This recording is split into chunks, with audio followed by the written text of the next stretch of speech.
Anybody want coffee? I'm making coffee. Anybody want? I got it. I got it. I got it.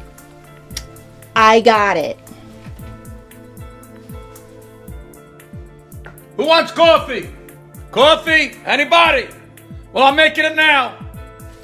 I got it right here. Right here. Right here. Come and get it. You want coffee? Who wants coffee? Does anybody want coffee? I'm making the coffee.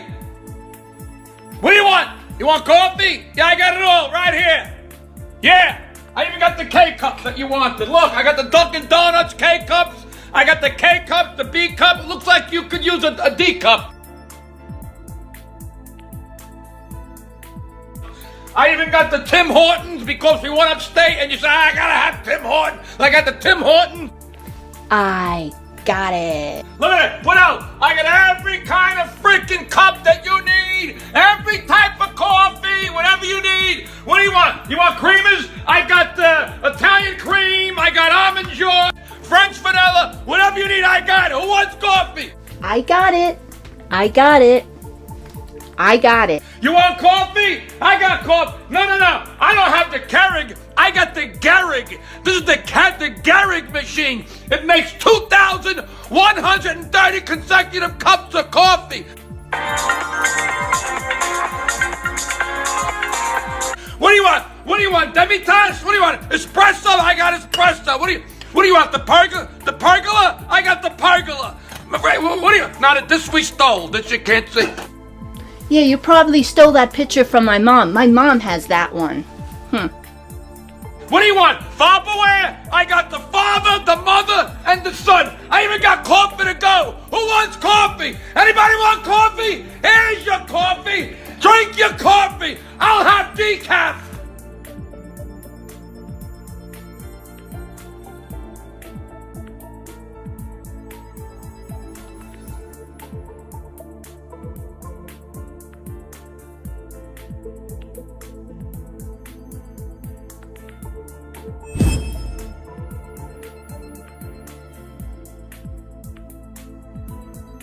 My next video will be Coffee Time with Elaine. This will be a more casual setting where I talk about what's been going on and future changes to Revelation Faithbook.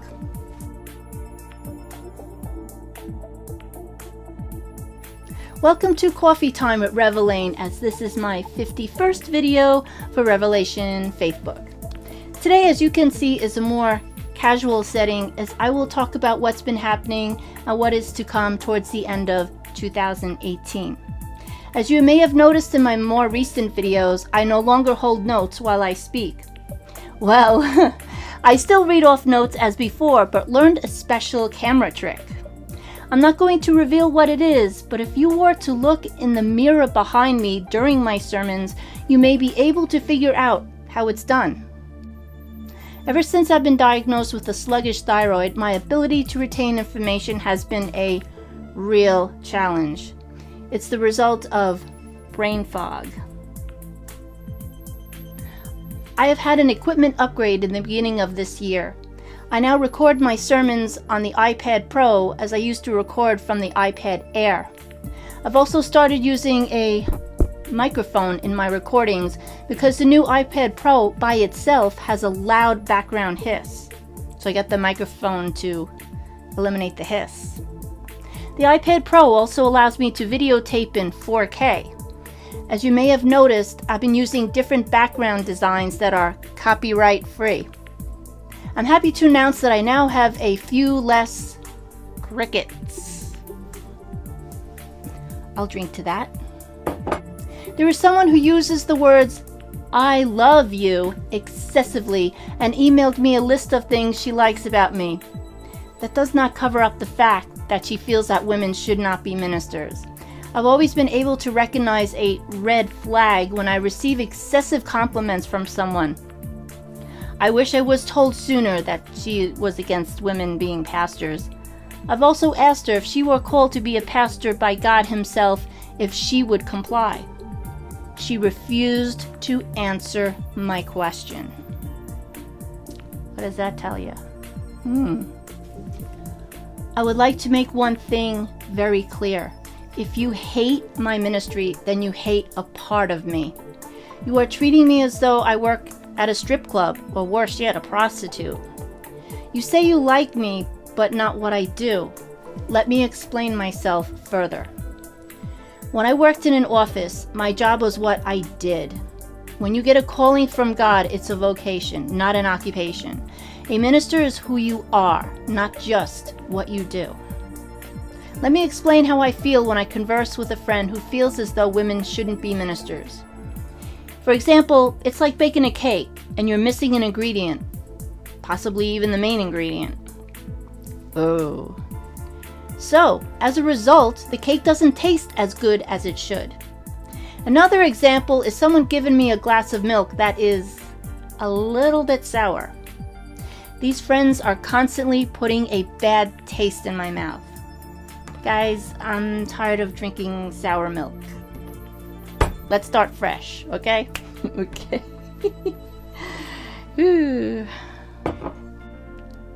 About people accomplishing things. I was brought up to congratulate people, friends or others, who got awards for jobs well done. I thought it was common sense and common practice to tell someone, "Job well done." But I've heard that isn't necessarily true anymore. Really?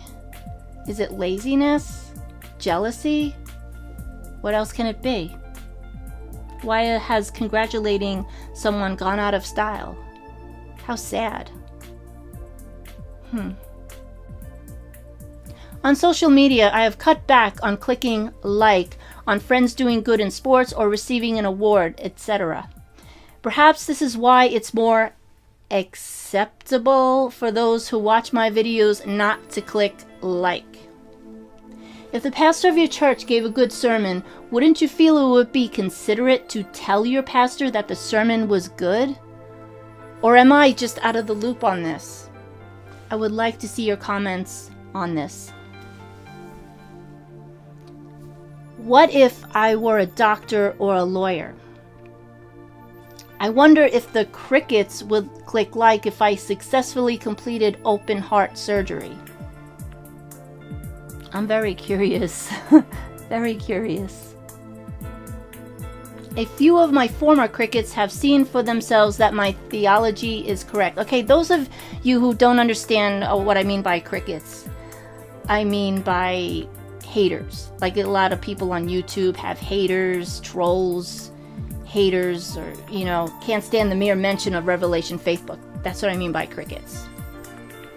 Okay, as I was saying, a few of my former crickets have seen for themselves that my theology is correct. Perhaps that is why they came on board Revelation Faithbook. To the other crickets that absolutely refuse to watch one of my videos, don't knock it before you listen to one of my sermons, okay? Try it before you knock it, okay? In my upcoming 4th of July video, I'll be announcing the results of my secondary ministry, where I used a different name and disguised my voice as a man's voice. This I have spoken about in my 4th of July video for 2017 of why I should have done things differently. There are too many Christians who like certain ministers or churches because of hype or flashiness or the way a minister speaks. Sometimes when someone likes a minister's style of speaking, it can sometimes mean that their tone in their voices sounds arrogant. I believe Jesus kept things simple. He said what needed to be said without the arrogance. Do you have a favorite singer within a ministry? Please stay focused on one thing: truth. Stay away from ministers who sugarcoat sin and those ministers who talk too much about money. In my ministry, I keep things simple, and I don't ask for money. And I make sure I speak the truth. Many Christians seem to focus on what attracts them to a specific church. Perhaps it is the size of the church building itself, or how many people are in the choir, preaching style, etc. I believe the Lord prefers the small potatoes who keeps it simple and is not afraid to preach about hellfire. There was someone who sent me a short video clip of a church service in progress stating that this is church after I sent this person my latest Easter video. I'm wondering what the intent was behind it. Was this person trying to tell me that my video sermon wasn't considered a real church service?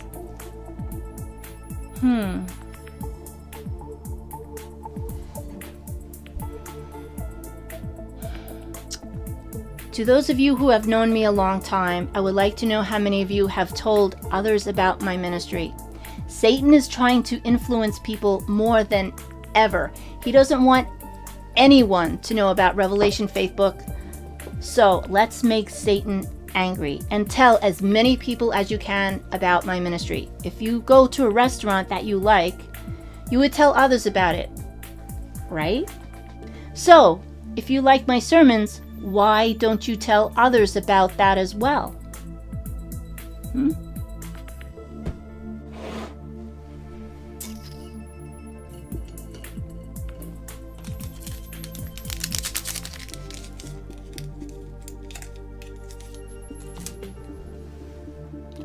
Let me explain why it is important to tell others about my ministry. There was someone who saw some of my videos and gave me positive feedback. But this person absolutely refuses, yes folks, absolutely refuses to tell anyone about my ministry. This person has 2 friends who died, as this person was too afraid to tell these 2 friends about Jesus. Well, it's too late for me to intervene now. This is what I mean. This is what I mean. Some people don't like the face-to-face approach. I've heard a commercial for telephone therapy, as there are some people who prefer to speak to a therapist over the phone instead of in person. I could have done that myself for those 2 who are unsaved. If they wanted to speak to me face-to-face, I would have done that as well. Or they could have seen my altar call video and contacted me from there. But when I hear that an unsaved person has died, it's the worst feeling. The worst. Another thing that I've found quite distressing is when someone feels that they cannot tell me how someone died, someone close to me, that only a certain person should tell me. Listen. I'm 50 years old, not 5. And you don't think I have handled some people's problems? Don't you think that I am emotionally capable of handling how someone died? I feel this individual doesn't believe I have the credentials of a real minister. That's kind of like what you're showing me here. I would like to see the people in my life whom I've known a long time to begin to show within their actions that they have faith in me. I'm curious to know if this person prays for my ministry or tells anyone about it. I doubt it. I doubt it. Okay, I feel the need to address those fly-by-night mail-in ordinations. I saw someone on social media who suggested his friend become a minister just to officiate a wedding. I explained to this person that becoming a minister is not a choice. It is a calling by God. Becoming ordained is very serious and not to be taken lightly. To officiate a wedding to please someone and not care about people's salvation and never do sermons is not fit to be an ordained minister, especially if the person isn't even a Christian. I've had a friend recently addressing herself as prophetess in an email. I'm wondering what brought that on all of a sudden. This is someone who believes women should not be ministers. Here we go again. She completely ignored my email that contained my sermon notes on God's chosen women as described in the Bible. No opinion at all. To those of you who share your private issues with me and tells me not to share the details on social media, let me ask you something. Would you feel the need to remind your own pastor of your own church not to share your private conversation? I feel as though these people lack trust in me. Whoever feels the need to remind me not to share their information, then please don't tell me your personal issues. Of course, I do have enough common sense to keep things secret. But when these people feel they have to remind me over and over again not to share such things, that shows me your lack of trust in me. Especially when it's those of you who have known me for so many years. Do I listen to other ministers' sermons? I sure do. I listen to Dr. Charles Stanley on Sunday mornings. Then I listen to Dr. David Jeremiah. Then I watch a live stream from Upper Room Tabernacle where I was baptized years ago. Sometimes I put on the live stream from the Brooklyn Tabernacle as well. As a minister myself, I look at other sermons somewhat differently. I call some of these rear view mirror sermons. What I mean by that is when another minister talks about a topic that I had recently talked about. Some of the same Bible verses were used in the other minister's sermon as was mine. The same points were made. A huge coincidence being that shortly after I complete a sermon, that same topic I would hear from another minister. This makes me wonder if the Lord chose some of us to cover the same topic within a certain time frame. This has happened several times. A new activity that I will be uploading on YouTube will be under the title Studio 7. This will contain both Christian and secular material. The Christian segments will be a part of some of my Revelation Faithbook videos. The secular parts will be videos taped separately from my ministry. I will explain more about what that will entail at a later date, as I am still in the training stages of it. I'm also thinking about doing more Trailer Girl videos. Perhaps even one with Trailer Girl and Raven, the false prophetess, together. That would be some conversation. Many people, even some Christians, believe that homosexuality and fornication as not being sin. These are sins that are committed within our bodies. How then can the Holy Spirit dwell within us? Not a good mix, folks. Not a good mix. I suggest you watch my video entitled Common Sense, where I talk about gay bowel syndrome. This video has a disclaimer being unsuitable for those under 18 years of age. It's a tough video, folks. Very, very sexually explicit. I never dreamed I'd ever do that sort of video. I also talk about the gay marriage controversy, where I point out that I do not hate homosexuals. Just as I don't always like what my friends do, I still love them. The same with homosexuals. I love them, just not what they do. I had to part from some of my non-Christian friends as one of them put me in her humor group on social media. This group contained vulgar and sex-related humor. I took myself out of the group. I gave a long explanation of why I cannot be a part of such a group. After that, my non-Christian friends unfriended me. But my Christian friends stayed with me. What does that tell you? Lately, I've been getting some complaints about not responding to messages in a timely manner. The problem is my audience from India has been growing, which is a good thing. That's a good thing, yes. Anyway, like I've explained to some people, I can't always get to everyone. I try my best to, but I'm busy with my ministry and try not to spend too much time on social media. I'm not ignoring anyone on purpose. I'm glad to see some new subscribers here from the USA whom I've met through a comedian's live stream. I'm not the type to attend comedy clubs, but once my husband and I went to one. I have briefly talked about this comedian in a recent video and attended one of his acts since he cares so much about his fans. He has meet and greets after most of his acts, and my husband and I had our picture taken with him.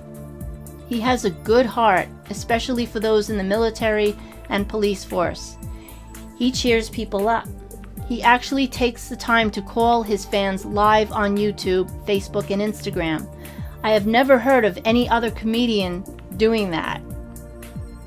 Most comedians curse while on stage, as that is their style as part of their act, and their fans seem to like it.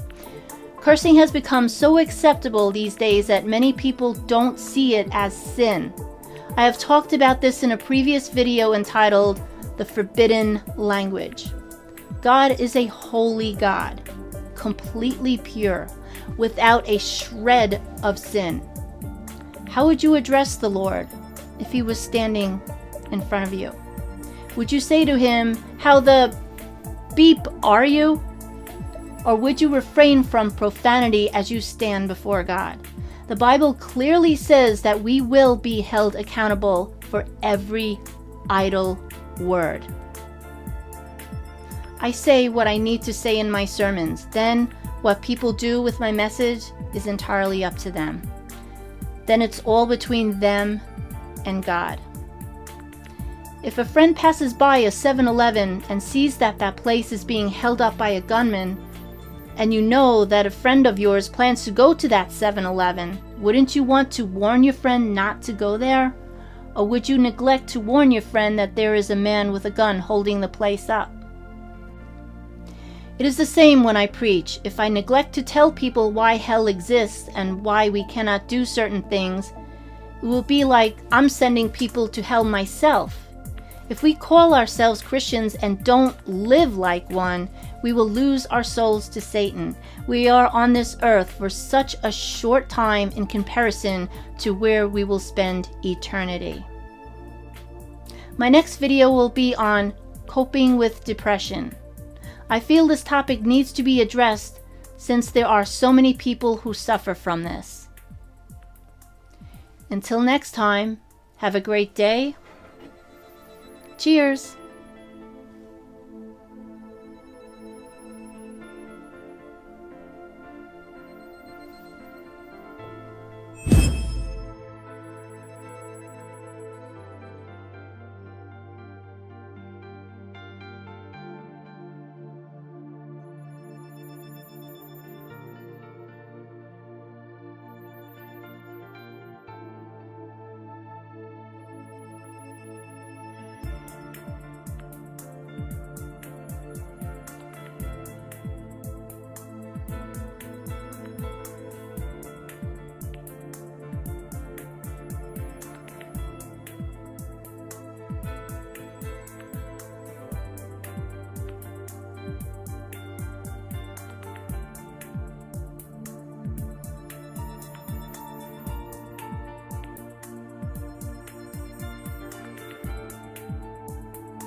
Welcome to Coffee Time with the Welcome to Coffee Time with Elaine. Oh boy. As a result, the cake doesn't taste as good as As a result, the cake doesn't taste as good as it should. Okay, let's try that again. If the pastor of your church gave a good sermon, wouldn't you feel it be...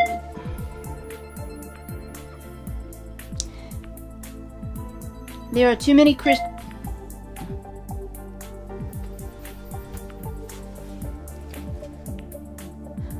Okay, another thing is I need to...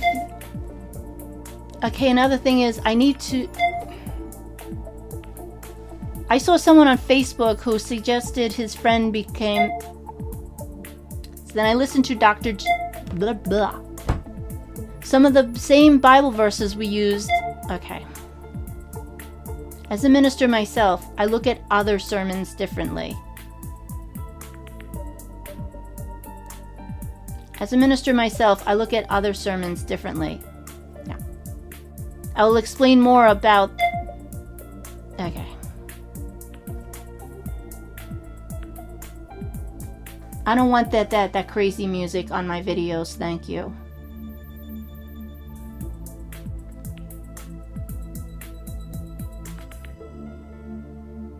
That bass on that song is gonna go right on this video. I'm not liking this.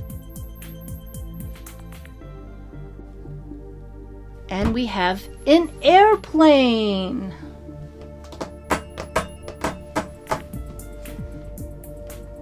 We have a very, very, very, very loud airplane.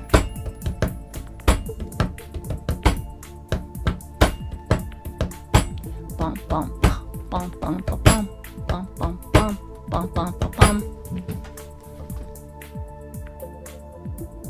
Okay. Is it safe now to speak? Okay. Ah! I think we have more music here. Pow! Okay. At times, I get too many messages during the day. It's very difficult for me to keep up with... Oh, that's a repeat.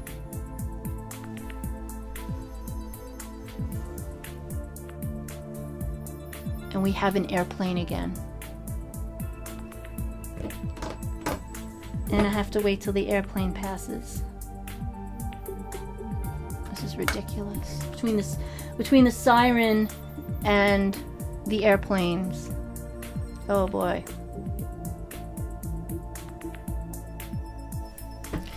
Just gotta wait it out.